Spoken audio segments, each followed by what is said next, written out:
March 8, 2025 ni tarehe ambayo ilipangwa kuwa ni historia kati ya mpira wa miguu, ikiwakutanisha watani wa jadi yani Simba na Yanga kama ni mechi ya mzunguko wa pili wa NBC Premier League. Sasa sekeseke la mchezo wa March 8 limezungumzwa katika wiki zima, huku kila timu ikitaja majeruhi watakaokosa mchezo, ikiwa ni moja ya wachezaji muhimu akiwamo kwa klabu ya Simba akiwamo Chefondo Malone kutokana na majeruhi aliyoyapata katika mchezo uliopita, pamoja na Musa Pinpin Kamara naye kutajwa kukosa mchezo wa March 8, 2025. Klabu ya Yanga wamemtaja Stefan Aziz Ki kama ni mmoja wa wachezaji watakaokosa mchezo wa March 8, 2025. Sasa March 8, 2025 yenyewe nayo imeingia doa baada ya klabu ya Simba March 7 kuwasili katika uwanja wa Benjamin William Mkapa kama timu ambaye itakuwa ugenini, ambapo mzunguko wa kwanza Simba alikuwa ni mwenyeji katika uwanja wa Benjamin William Mkapa, huku mechi ikitamatika kwa Simba kufungwa goli moja. Raundi ya pili Yanga anakuwa ni mwenyeji katika uwanja huo huo wa Benjamin William Mkapa, Simba akiwa ni mwenyeji.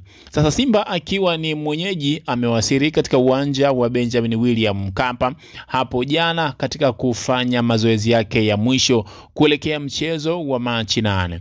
Video zilizoonyesha msafara wa Simba ukiingia katika uwanja wa Benjamin William Mkapa, ukionyesha kuzuiliwa na baadhi ya watu ambao walitajwa kuwa ni mabondia wa klabu ya Yanga.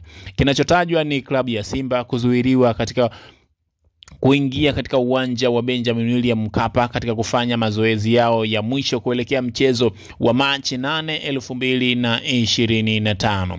Sasa klabu ya Simba hapo jana waliingia na msafara wao katika uwanja wa Benjamin William Mkapa, ambapo mabondia wa Yanga waliwataka wachezaji wa Simba kutoingia kabisa katika uwanja wa Benjamin William Mkapa kwa sababu mbalimbali, huku baadhi ya wadau wakitaja sababu za ulozi ndio zilizofanya klabu ya Yanga kuwazuia wachezaji wa klabu ya Simba kuingia kufanya mazoezi katika uwanja wa Benjamin William Mkapa ambao unatumika kama uwanja wa ugenini kwa klabu ya Simba na uwanja wa nyumbani kwa klabu ya Yanga katika mechi ya mzunguko wa pili March 8.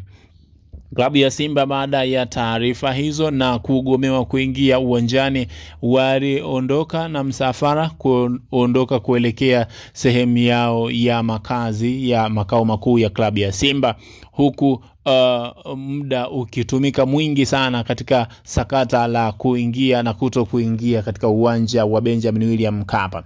Sasa baada ya sekeseke lote hilo, klabu ya Simba imeweka taarifa kwa umma ambayo imetoa kuhusiana na mgomo wa mabondia wa klabu ya Yanga kuwaruhusu wachezaji wa Simba kuingia katika uwanja wa Benjamin William Mkapa kucheza mchezo wa March 8, 2025 ambayo ni siku ya hii leo.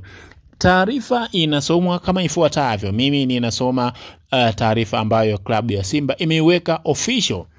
Taarifa inasema: Simba Sports Club imesikitishwa na vitendo visivyo vya kiungwana dhidi ya timu yetu kuelekea mchezo wa ligi kuu NBC dhidi ya Yanga, Simba ikiwa kama timu mgeni.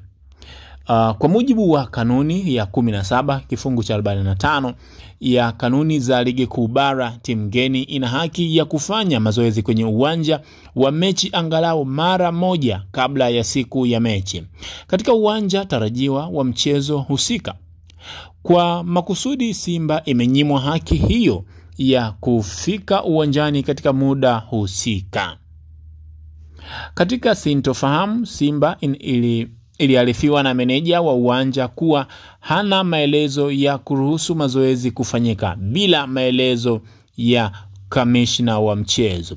Pamoja na kamishna wa mchezo husika kufika, mabaunsa wa klabu ya Yanga walivamia msafara wa Simba huku wakiendelea na vurugu wakizuia msafara wa Simba kuingia uwanjani kufanya mazoezi. Jitihada za Simba kupata ufumbuzi na changamoto hiyo hazikuzaa matunda kwa zaidi ya masaa mawili kabla Simba kuondoka eneo la nje ya uwanja kwa sababu za kiusalama ambazo zimerekodiwa kwa ajili ya ushahidi. Kufuatia ukiukwaji huo wa taratibu za mchezo, Simba haitoshiriki mchezo husika na haki zote zimehifadhiwa. Simba inahimiza kuchukuliwa kwa hatua stahiki dhidi ya wahusika wote wa sakata hili. Imetolewa na management ya klabu ya Simba. Hiyo ni taarifa ambayo imetoka kwenye klabu ya Simba, huku wadau wakiibuka wakitoa maoni yao kuhusiana na taarifa ambayo Simba imetolea. Wengine wakidai kwamba klabu ya Simba imekimbia mchezo, wengine wakidai kwamba sababu za kiulozi zinatakiwa kufutwa katika baadhi ya mechi. Kwa mfano Simba na Yanga, sababu za kiulozi zimeonekana kuchukua nafasi kwa ukubwa sana kwa siku za hivi karibuni.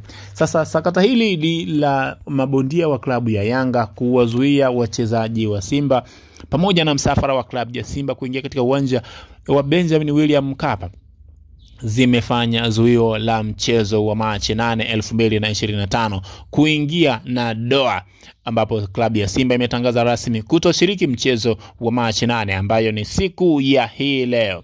Wengine wameibuka wamesema, wengine ni wanasheria ambao Boniface Mwabukusi ni rais wa TPLB ambaye yeye ametoa maoni yake kama ifuatavyo. Katika ukurasa wake wa Twitter, Boniface Mwabukusi ameandika kama ifuatavyo: hata kama Simba imezuiwa kucheza, ilitakiwa ieleze imechukua hatua gani za kiuongozi kuwasiliana na wahusika baada ya kupuuziwa kwa maelekezo ya kamishna wa mchezo. Huwezi toa tamko kwa umma halafu unaacha maelezo ya msingi na kuishia kusema haki zimehifadhiwa. Ni kukosa umakini. Je, ninyi kama klabu mmechukua hatua zipi kusisitiza haki zenu katika kuitaarifu bodi ya ligi kuu au TFF? Utoaji wa taarifa kwa umma uendane na hadhi ya timu. Sasa Boniface Mwabukusi yeye amekuja akikosoa hatua iliyochukuliwa na klabu ya Simba kuhusiana na mchezo wa Machi 8 kutangaza kutoshiriki moja kwa moja bila kufuatilia nini chanzo au nini tamko la TFF pamoja na bodi ya ligi. Sasa wadau wengine wameibuka wakisema taarifa za kiulozi ndio zinazofanya michezo mingi kuahirishwa. Ikumbukwe sio mchezo wa kwanza kuahirishwa. Klabu ya Yanga nao waliwahi kugomea mchezo wa dabi dhidi ya Simba, ambapo hii leo limemkuta klabu ya Simba kugomea mchezo wa dabi dhidi ya Yanga. Hii ni Flow Habari, Flow Update, na kuletea yote yanayojiri huko. Usikae mbali, kusubscribe, kucomment, kulike na kushare video zetu. Unabonyeza alama ya kengele kwa ajili ya kupata taarifa mpya kutoka kwenye peji yetu. Mchezo wa Machi 8 kitumbua kimeingia mchanga. Mimi ni Flow Win Vitus, nikutakia wakati mwema.